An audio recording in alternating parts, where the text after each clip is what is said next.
এবং ছাত্র নাগরিকের স্বতঃস্ফূর্ত অংশগ্রহণে আমাদের গণঅভ্যুত্থান সফল হয়। কিন্তু আমরা দেখি এই গণঅভ্যুত্থান সফল হওয়ার পরে আমরা যখন সরকার গঠন করি তারপরে হাসিনার সুযোগের ষড়যন্ত্র বন্ধ হয়নি।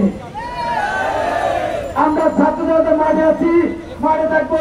আমরা সুশৃঙ্খল ভাবে এই ফ্যাসিস্ট হাসিনার সকল সুযোগদেরকে নির্মূল করার আগ পর্যন্ত মাঠ ছাড়বো না। এখন আমাদের মাঝে কিছু গুরুত্বপূর্ণ পয়েন্ট নিয়ে কথা বলবেন আমাদের বৈষম্য বিরোধী ছাত্র আন্দোলনের অন্যতম সমন্বয়ক হাসনাত আব্দুল্লাহ। আপনারা জানেন ছাত্র নাগরিকের অংশগ্রহণে আমরা ফ্যাসিস্ট খুনি হাসিনার বিরুদ্ধে আমরা ছাত্র নাগরিকের অংশগ্রহণে একটি সফল গণঅভ্যুত্থান করেছি। কিন্তু সেটি ছিল আমাদের প্রাথমিক বিজয়।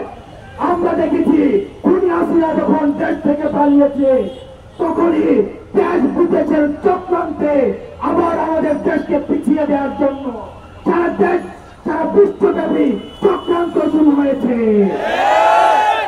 আমরা আমাদের জায়গা থেকে স্পষ্ট করে দিতে চাই, দেশে কিংবা প্রদেশে যে কোনো ধরনের ষড়যন্ত্র এই ছাত্র নাগরিক আমরা যেভাবে সংসদ ভবন এবং গণভবনে মানুষের বিস্ফোরণ ঘটেছে সে ধরনের কোন বিস্ফোরণে সব ধরনের ষড়যন্ত্র সবকিছুকে আমরা অগ্নির সাথে আমরা উড়িয়ে দিব। আপনারা দেখেছেন আজকে আমাদের যখন একটি অন্তর্বর্তীকালীন সরকার গঠন হয়েছে আমরা তখনই দেখেছি ডিজিটাল জুডিশিয়ারি কুকরের মধ্য দিয়ে আমাদের অন্তর্বর্তীকালীন সরকারকে প্রশ্নবিদ্ধ করার পায়তারা করেছে খুনি হাসিনার নিয়োজিত বিচারপতি। আমরা স্পষ্ট করে বলতে চাই আমাদের শ্রমে ভাবে আমাদের সার্বজনীন ছাত্র নাগরিকের অংশগ্রহণে এত বছরের জেগে বসা খুনি ফ্যাসিস্ট সরকারকে আমরা রক্তের মধ্য দিয়ে আমরা বিদায় করেছি। কোন ধরনের ষড়যন্ত্র খুনি হাসিনার এই ফ্যাসিস্ট আমলে যারা দুর্বলতা ছিল আমরা মনে করছি এই বিচার বিভাগ হচ্ছে এই ফ্যাসিজমের আরেকটি বহিঃপ্রকাশ। আমরা খুনি হাসিনাকে দেশ থেকে বিদায় করেছি কিন্তু এই বিচার ব্যবস্থাকে যদি আমরা ন্যায্যতার ভিত্তিতে প্রতিষ্ঠিত করতে না পারি তাহলে আমাদের যে স্বপ্ন রয়েছে ন্যায্যতার যে স্বপ্ন সেটি কখনোই বাস্তবায়িত হবে না। সেই জায়গা থেকে আজকে বিদ্যমান যারা বিচারপতি ছিলেন এবং আপিলের ডিভিশন প্রধান বিচারপতি ছিলেন এবং আপিলের ডিভিশনে যারা বিচারপতি ছিলেন তাদেরকে আমরা 1 ঘন্টার আলোচনাতে আমরা তাদেরকে পদত্যাগ করতে বাধ্য করেছি। তারা ক্যান্টনমেন্টে আমরা দেখেছি পালিয়ে যেতে। এটি একটি ফ্যাসিস্ট সরকারকে একটি বার্তা দেয় যারা এই গভর্নমেন্টে আমাদের এগেন্সে দাঁড়াবে তাদেরকে আমরা পালিয়ে যেতে বাধ্য করব কিন্তু এবং তাদেরকে আমরা যথাযথ বিচারের আওতায় আনব। কোন ফ্যাসিস্ট হাসিনা সেই হাইকোর্টের কাছে বন্দুক রেখে আমাদেরকে অত্যাচার করেছে আমরা সেই হাইকোর্টকে আমাদের সেই বিচার বিভাগকে যতক্ষণ না পর্যন্ত ন্যায্যতা ভিত্তিক করতে পারছি আপনাদেরকে আমি সতর্ক করে দিতে চাই ততদিন পর্যন্ত আমাদের এই আন্দোলন চলবে।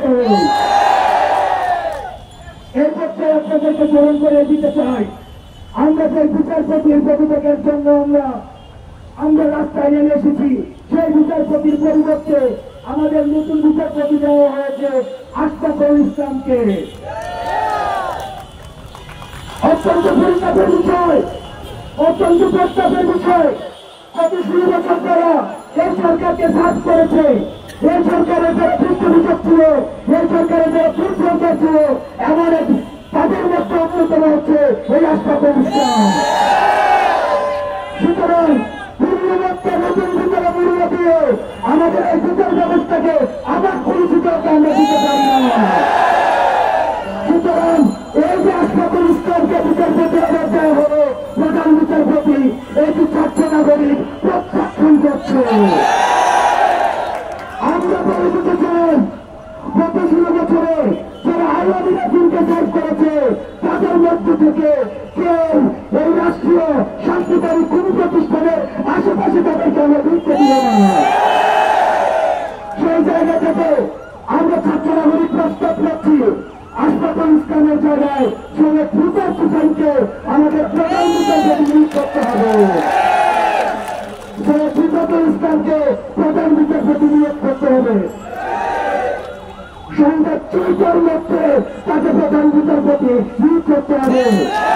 কারণ তার বাবা ছিলেন শহীদ ইশতিয়াক হোসেন, উনি একজন প্রকৃত বছর, উনি হচ্ছেন অ্যাসপাইরেশনের আমাদের বাঙালির যে মনোভাব রয়েছে, আমাদের স্বাধীনতা যে মনোভাব রয়েছে, উনার পিতা থেকে শুরু করে বংশানুক্রমিক ভাবে উনার মধ্যে আমরা ন্যায্যতা দেখেছি এবং বিচার ব্যবস্থার মধ্যে ন্যায্যতা প্রতিষ্ঠানের জন্য উনার যে সংগ্রাম, এই সংগ্রামকে আমরা সম্মান জানিয়ে আজকের সঙ্গে 6টার মধ্যে যে বিভাগীকে আমাদের প্রধান বিচারপতি নিয়োগ করতে হবে।